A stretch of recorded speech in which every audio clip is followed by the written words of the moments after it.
Hello guys, welcome back to the MMA Soccer Podcast. My name is Frazer Krohn, and this one's going to be slightly different. This week's podcast. What I'm going to do is I'm going to record two shorter episodes rather than one long form episode. I'm going to be reviewing UFC Paris. Obviously, Ciryl Gane, Manon Fiorot, Benoit Saint Denis, Volkan Ozdemir. All the main talking points from that card. And then later on in the week, I'm going to release a preview for UFC 293, Strickland Adesanya versus Strickland live from Australia. The reason for that is because, at the end of the day, I do think that the 293 card needs its own preview, but that in the same breath, there was plenty of talking points from UFC Paris that happened last night. So what we'll do is I'm going to go main event, co-main event, touch on the Benoit Saint Denis fight, touch on all the main talking points. Reese McKee, Kyle Loughran, unfortunately, obviously didn't pick up the win. Bashar, obviously at bantamweight, picked up another really big win. I sort of look at the trajectory of what a couple of these wins mean for the division. For the individual divisions that these guys and girls compete in. So jumping straight into the main event, Ciryl Gane didn't just beat, but he absolutely dominated, battered, bruised, bloodied, just battered Sergey Spivak. Total strikes 110 to 11 in favor of Gane, of course, 109 of which were significant strikes. Official time 3:44 of the second round. Ciryl Gane picks up the TKO victory. Mark Goddard had seen enough, and rightfully so. It was just a well-rounded performance. It will give Ciryl Gane an amazing amount of confidence. He defended the takedown of Sergey Spivak in that first round really well as well. He dropped the hips back, circled out, managed to get back to his feet, and then on the way out of the clinch landed a pretty brutal knee that seemed to affect Spivak. He worked the body fantastically, which we saw something that's something that Tom Aspinall did.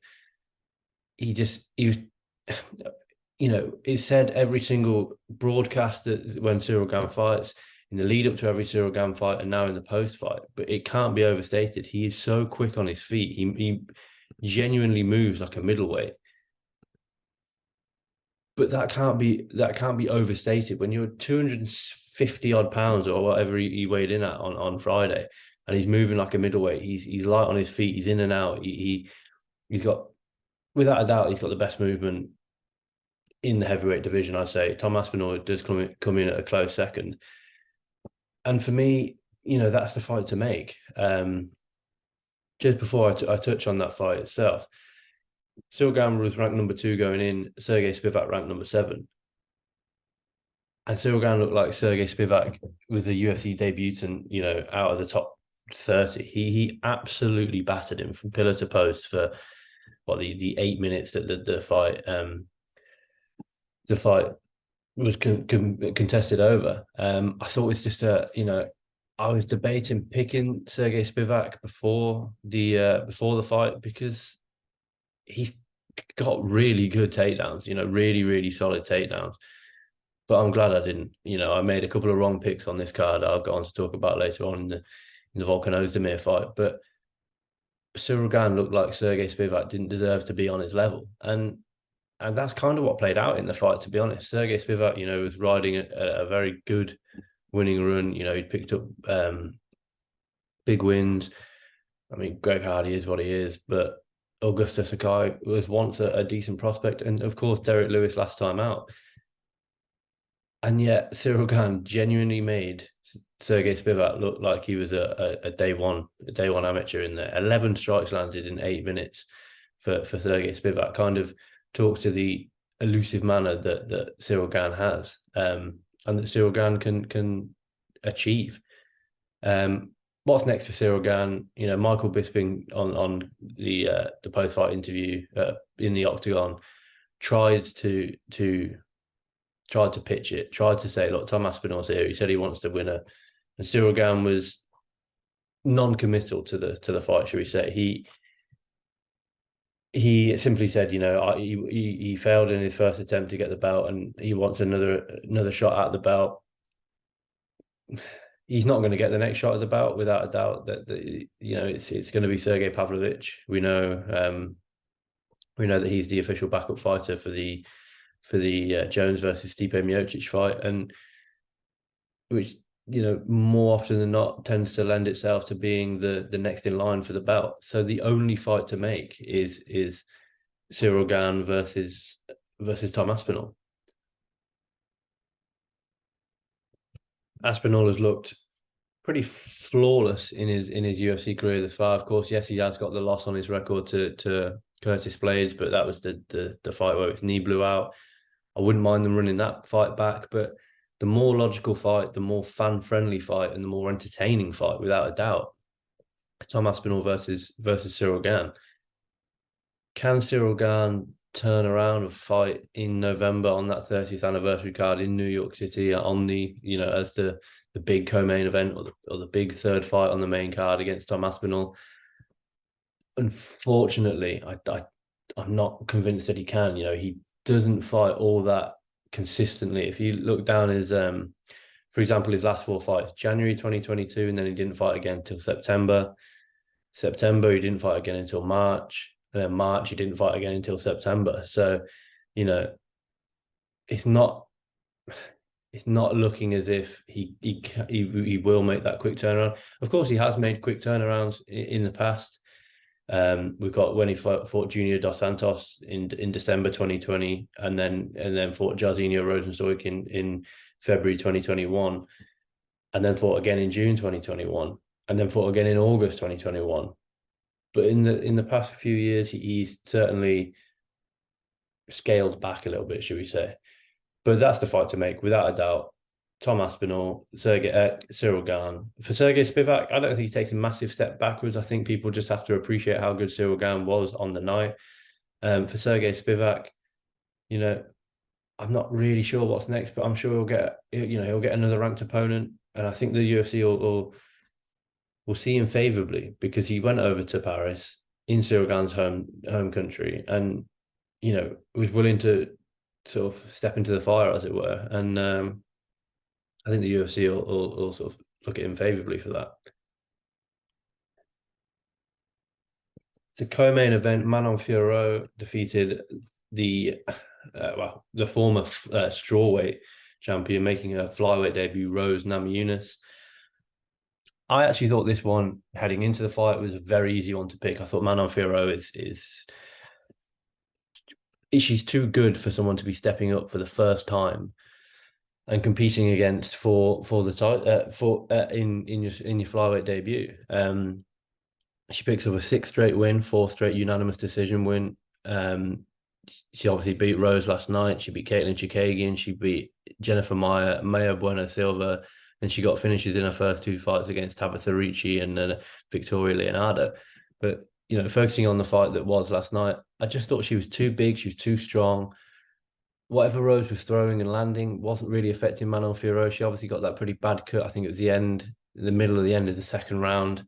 Didn't affect her in the slightest. I released an article last week, 3 ways I think Manon Fiorot can beat Rose Namajunas, and she did a few of them. She avoided the takedown. Rose Namajunas was credited with no takedowns in 6 attempts. She did work in the clinch pretty well. She was clearly the bigger woman in the clinch. But she didn't attack the legs, like I kind of alluded to that she might. I did forget that they'd have the split stance with Fiorot fighting out of the southpaw stance, with Namajunas fighting out of the more orthodox stance.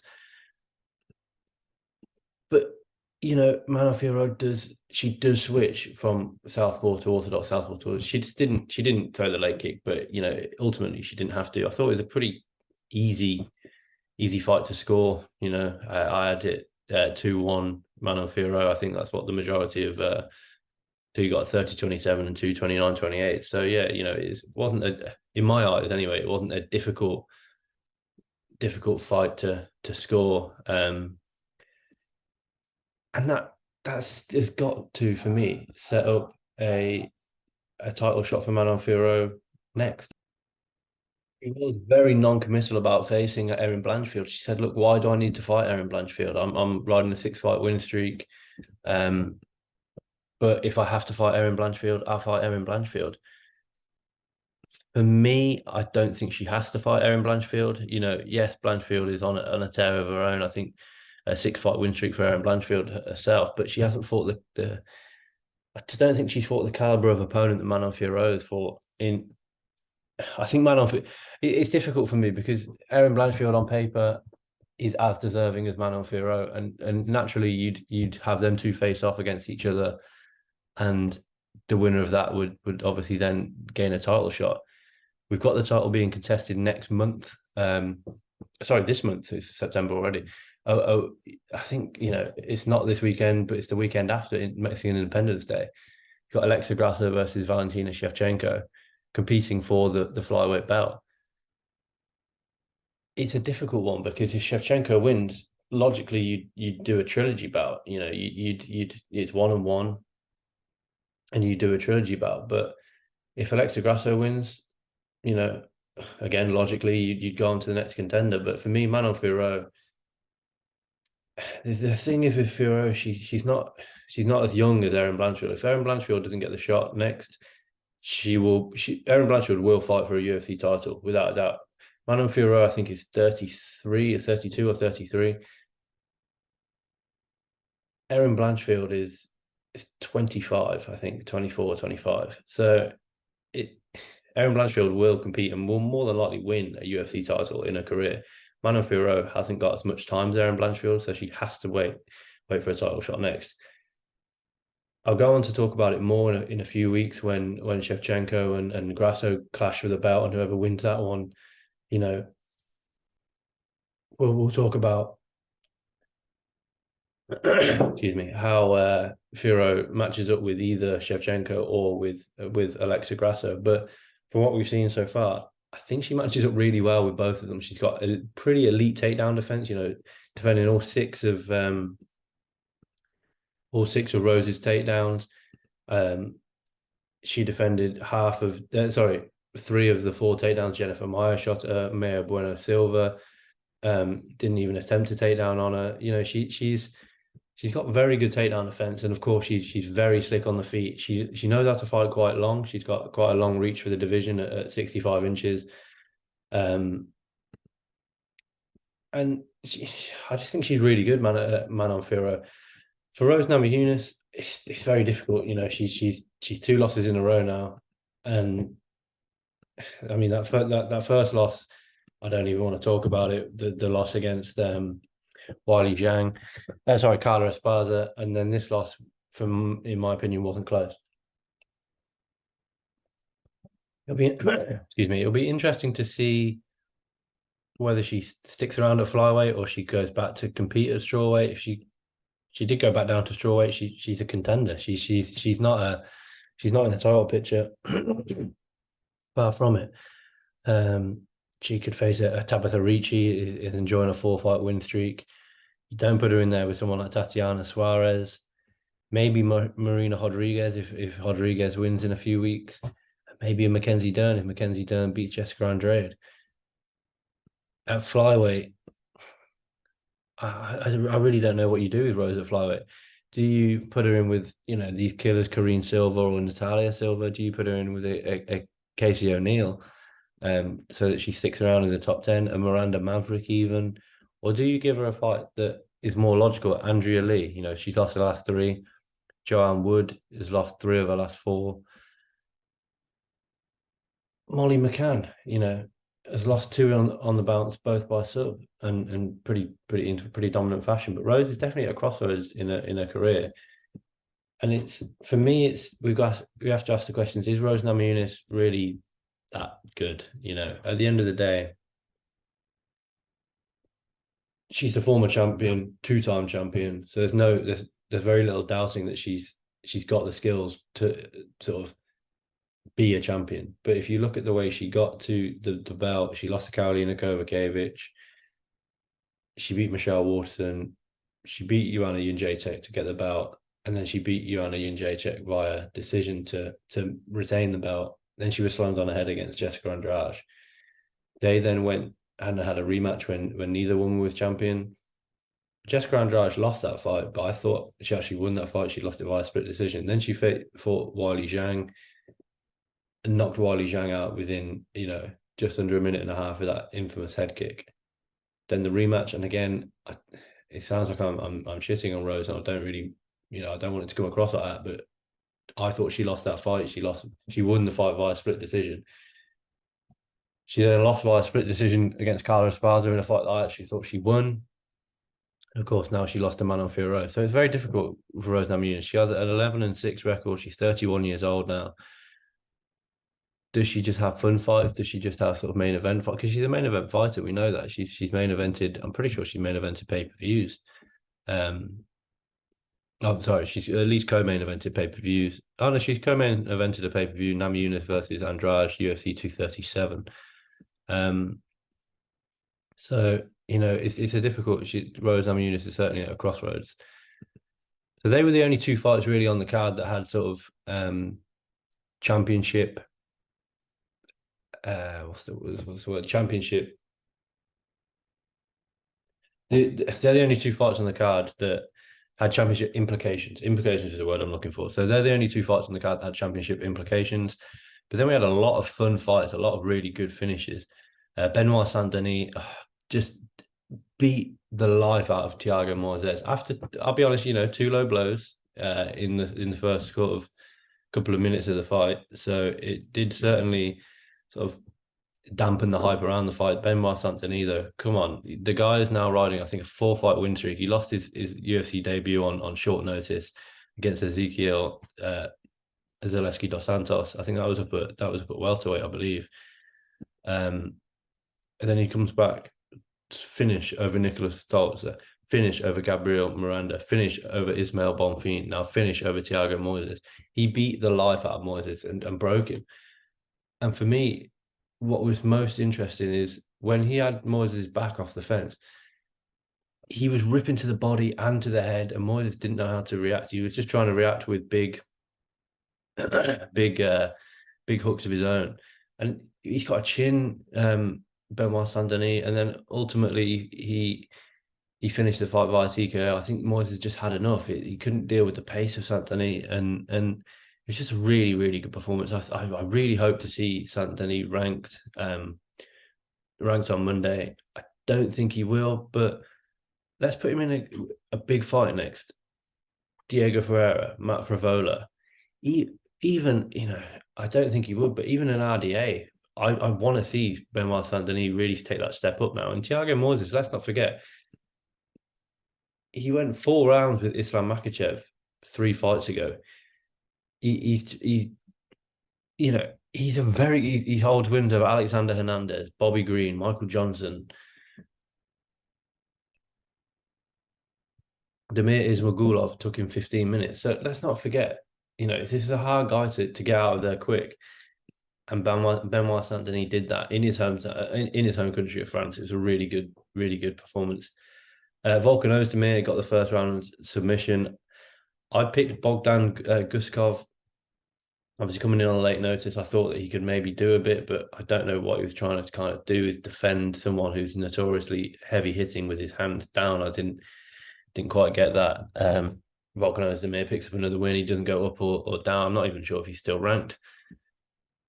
Of course he is. Number 9. I don't really know what's next for Ozdemir because that fight didn't really do an awful lot for him. It is what it is.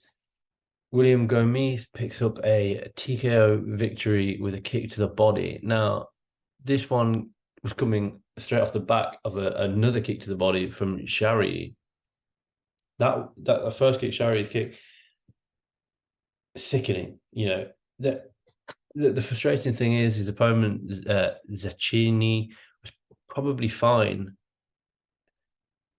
a few minutes after the fight, but as soon as that kick landed, it just shut him down. And in the William Gomis fight, there was a debate as to whether it was a low blow or not. I thought it was pretty clear that it was a fair shot. He defended all 4 of the takedown attempts from his opponent, and he goes on to fight another day, as it were.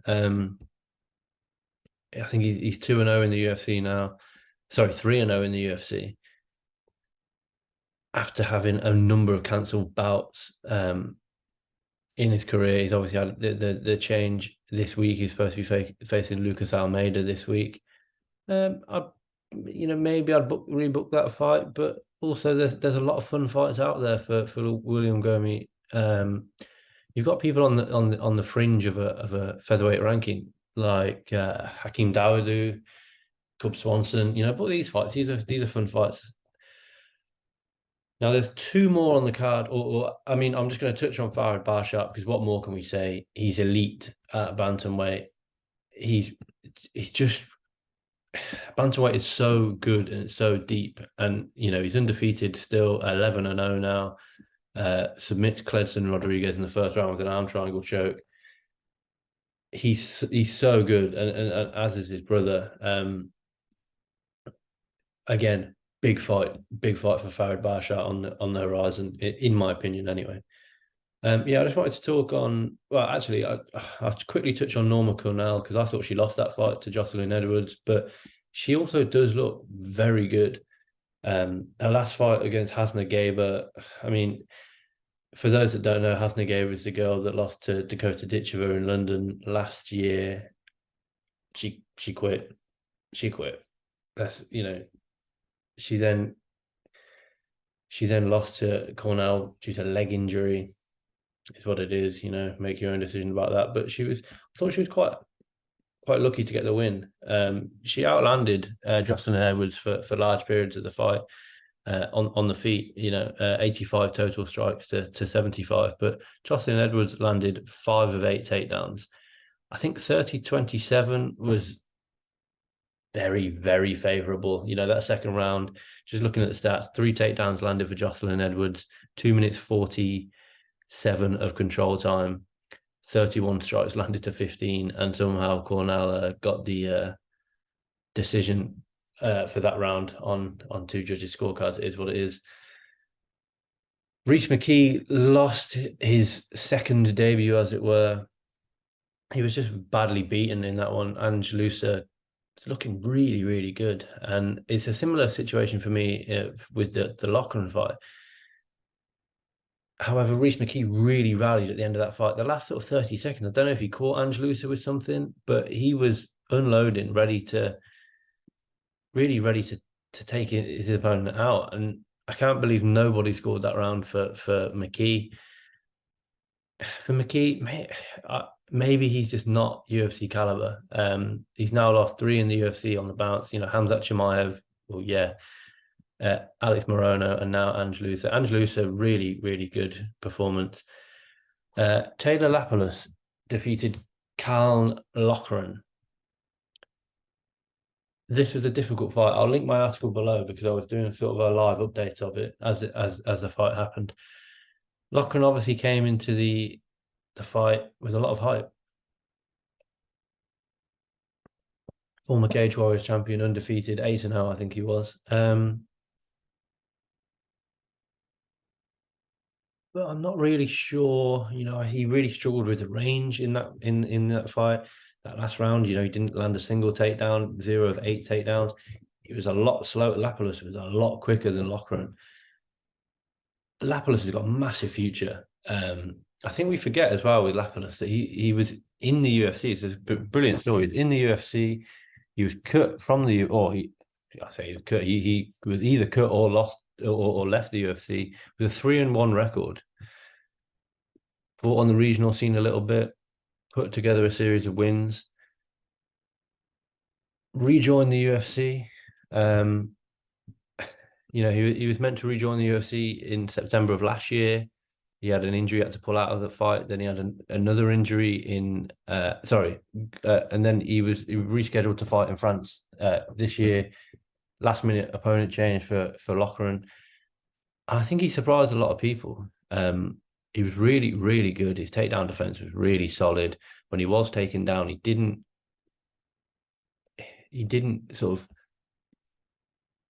panic down there. He was able to really sensibly defend himself.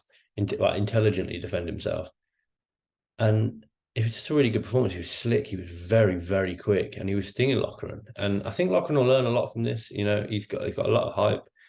I think he just needs to go back to the drawing board a little bit. He's only 27.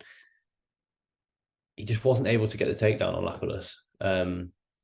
I expect to probably see him out either before the end of the year or on the.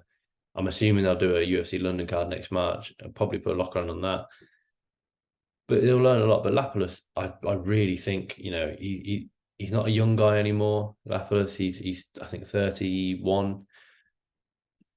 He needs to go now, and it's Lapalus' time to just go. Get as many fights as he can under his belt, try and get a ranking, and who knows how far it can go.